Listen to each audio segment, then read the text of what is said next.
Peace. Infinite waters diving deep once again. We are out here. We're in nature.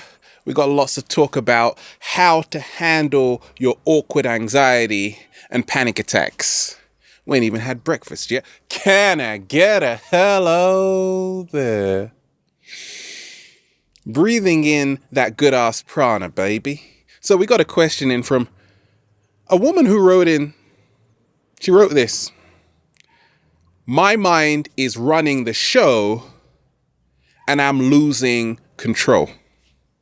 Well, you better buckle your seatbelt, honey, because Kansas is going bye-bye. Can I get a hello there? She says she's got a lot of anxiety coming up from her past. She's afraid of what's going to happen in the future, the unknown. And I get tons of questions on panic and anxiety. And guess what? I had a lot of panic and anxiety growing up. And yes, what did I do? Well, since this is the 7-day vegan challenge, what have I got right here?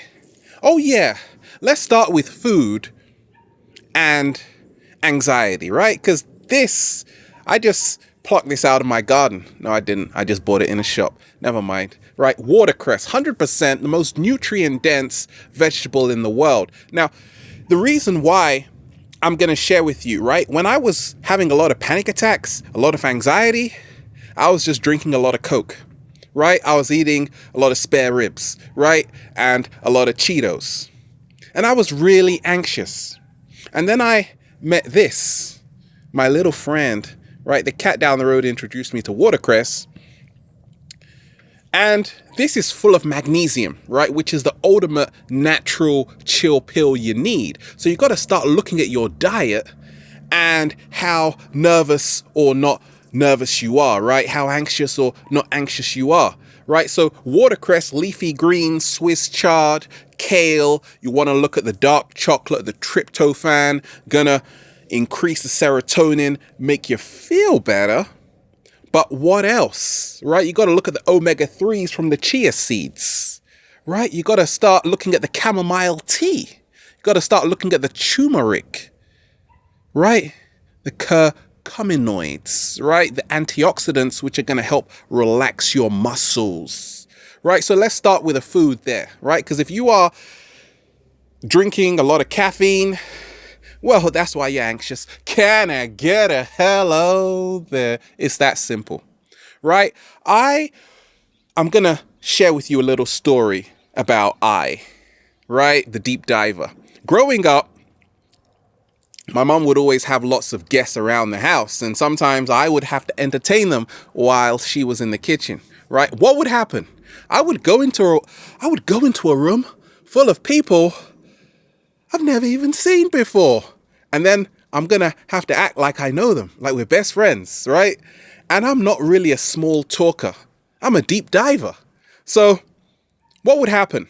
I would go into the room, then I would hear the door lock. 3 statements all people with anxiety say to themselves and panic attacks. What is the first one? Something bad is about to happen. And that's what happened to me because I said, what are those? Can I get a hello there? Right? We have an impending doom of something bad about to happen. And then the second one is there's not enough time, right? So I'm in the living room with a bunch of faces I've never seen before. And I'm like, gosh, time is running out to get out of here.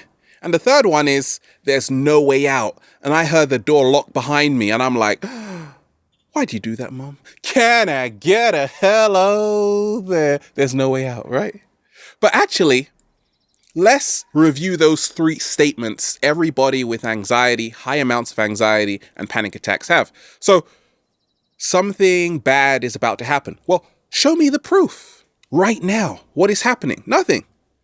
Just something bad is about to happen, right? So no proof. There isn't enough time. Well, we don't have any watches on. We got turquoise, baby. Can I get a hello there? No proof. And there's no way out. Well, I just said, excuse me, and opened the door. Well, my mom slid the key in the door under the door. I got the key and then I went out, right? But you see, anxiety is not a negative thing. Here's where it gets really interesting, because you see, what if I told you that you are going to fly out to Fiji? I'm going to pay for it, all inclusive, 5-star hotel. Keep dreaming, right? Now you might have anxiety, but it's good anxiety, right? It's that good nervous feeling. But you see, a lot of our panic attacks, when you have a panic attack, don't tell someone to snap out of it, because it really does feel like a matter of life or death, right? It feels so real that I used to get panic attacks and I would have a sharp pain in my chest. I would say, Mom, call the ER. I would go to the ER and they will say, nothing's wrong with you. And I was like, yes, there is. There is something wrong with me, right? Because it feels like your world is literally coming to an end. And then you realize you wake up to see another day and you're like, woohoo! Ah! Right? So you got to start looking at it like that. That many times growing up, we have equated anxiety with something bad. What happened when you went outside? You stayed outside for a long time. You broke your curfew. You were supposed to be in at 8 a.m. No, 8 p.m., right? And you came back at 12 o'clock, right? So you had an anxiety because you thought something bad was about to happen. And it probably was. And then you realize, gosh, there's not enough time because it's already 11 o'clock. And then you realize, yes, there is no way out. So can you see how the triad works, right? Now, I talk about total body awareness. That's what's helped me along my journey. I'm always, breathing in that good ass prana, baby, right? Allowing myself to tune into myself, what we call checking in, the mental check-in, being grounded in the present moment. Because a lot of us, we're afraid of the unknown. Well, that hasn't happened. And we're afraid of the past. Well, it's already happened. So you can't change it. We can't control what's already happened or what's about to happen. Slow motion. Right? All we can control is what is taking place inside of ourselves at this present moment. And we don't even control that. Can you control your breathing? Yeah. The cat down the road says, meow, right? No, you can't, because it's automatic. You will breathe whether you want to or not. It's a survival mechanism. Deal with it. Can I get a hello there? A lot of us who have a lot of anxiety, we have a lot of focus, right? We're very focused on the external check-in, right? You're seeing what's happening. You're hyper aware, but this time it's not serving you. Why?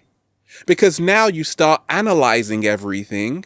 You start creating imaginary scenarios, which probably aren't going to happen. That's what happens with a lot of people who are great, expert, Nobel Prize winning overthinkers. Clap for yourself.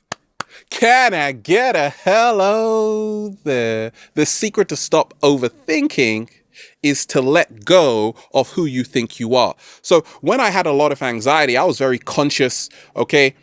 I was conscious because I've been to and lived in all kinds of environments. I thought, gosh, I'm like the weirdest mix. I was born in London. Some people will say I'm a black man. I'm a planetarian, right? And I just have hung around so many different kinds of people. So growing up, it was hard to deal with because I would be placed in all kinds of environments and I thought, gosh, I was the odd one out, right? And then I started to actually see, gosh, this is really showing me a lot about myself. So you got to realize anxiety does serve a purpose, right? Anxiety does serve a purpose. Right? Because now, when you realize this secret, when you stop allowing fear to hold you back, you can now allow fear to push you forward. Slow motion. Right? If you are anxious and having a lot of anxiety, it means you are moving to the next level. You are getting ready for the big jump, right? I was afraid of lions until I threw myself into the lion's den and became a lion. Can I get a hello there? I'm not afraid. Thank you, Eminem, right? I am though, right? It's okay to have anxiety. You see, the reason why a lot of us have anxiety, all of us have anxiety for goodness sakes, but a lot of us have it to the point where it doesn't serve us anymore, right? And it's because of this. We have a panic attack. Let's just say it's at the most inconvenient time when your friends are around, maybe someone you fancy is around, the cat down the road is around, you're giving a speech, right? The president is watching you, your favorite singer is watching you, Drake and Rihanna, right? Or Tom Jones. And you have a panic attack. Go on. You just have a panic attack when you really want to relax. You see, when you want something to happen, it usually doesn't. Right? When you say, I want to be calm, you create a lot of resistance. A lot of people say, I don't want this panic attack to happen. It happened.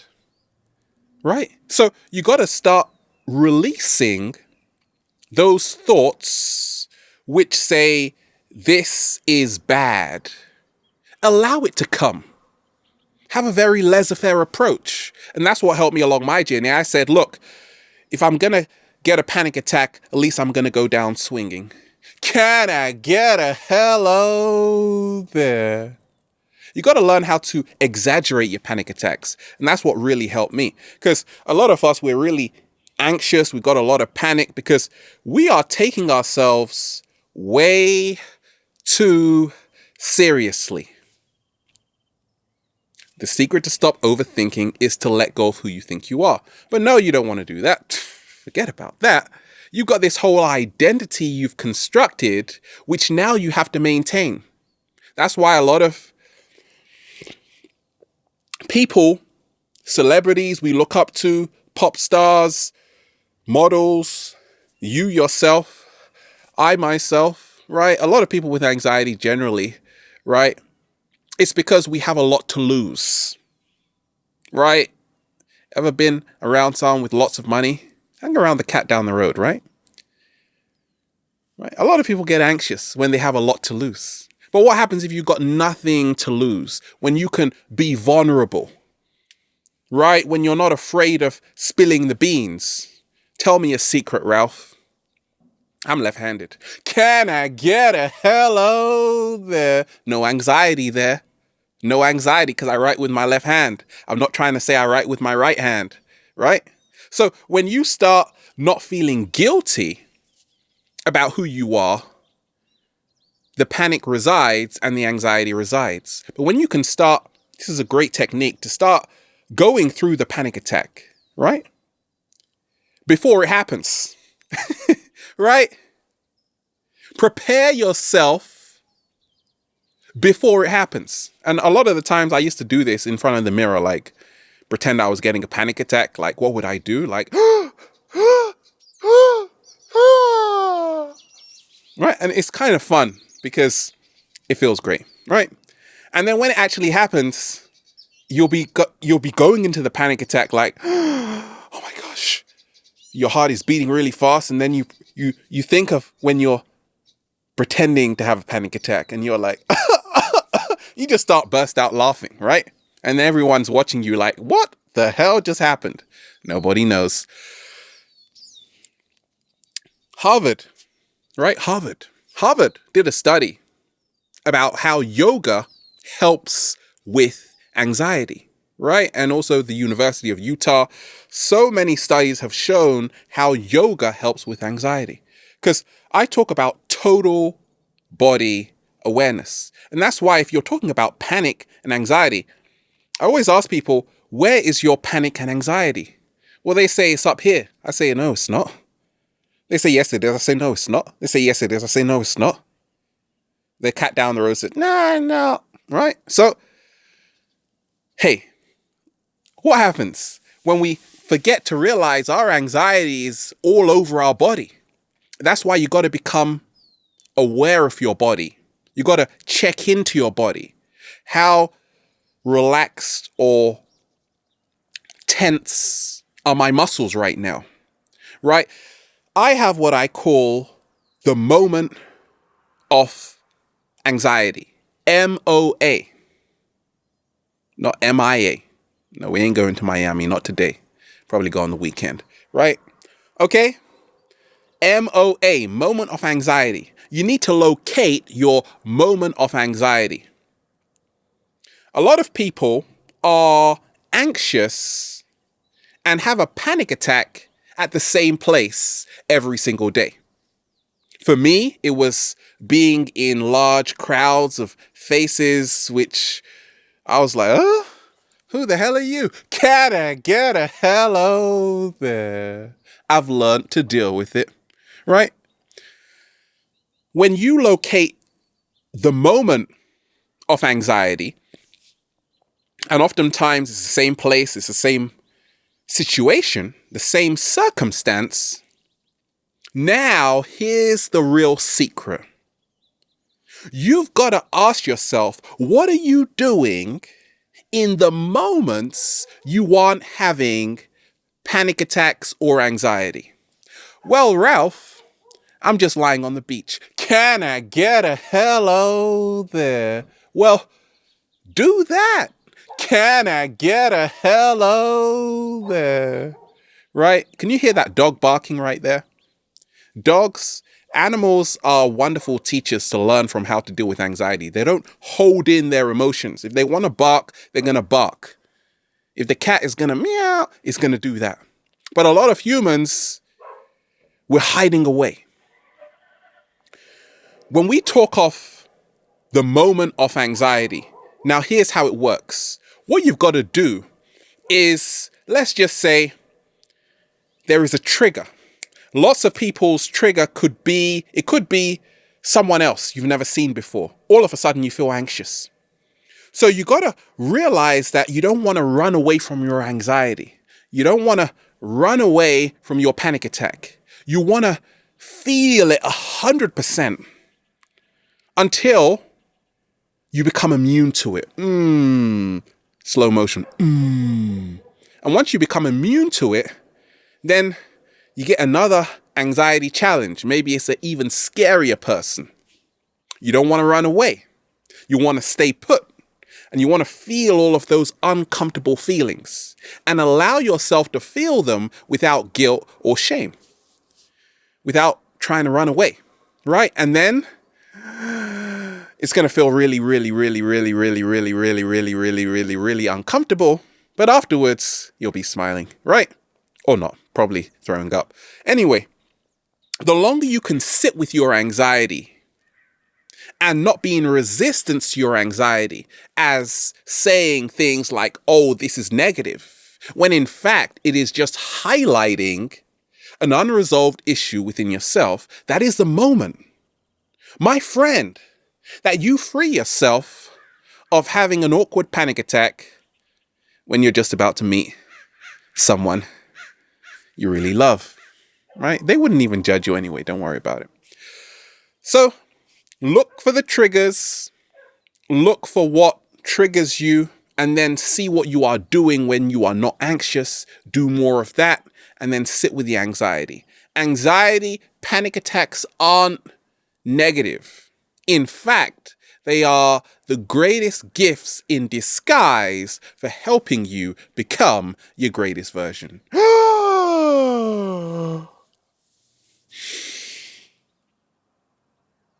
Woo! Breathing in that good ass prana. And yes, when you are breathing deep from the base of your spine, you are relaxing your cardiovascular system. See how calm I'm talking right now? Find the right music, the right groove to chill the F out. Have a beautiful day, baby. We're out here in nature, getting high infinite waters, diving deep once again. Stay well, stay healthy. Peace.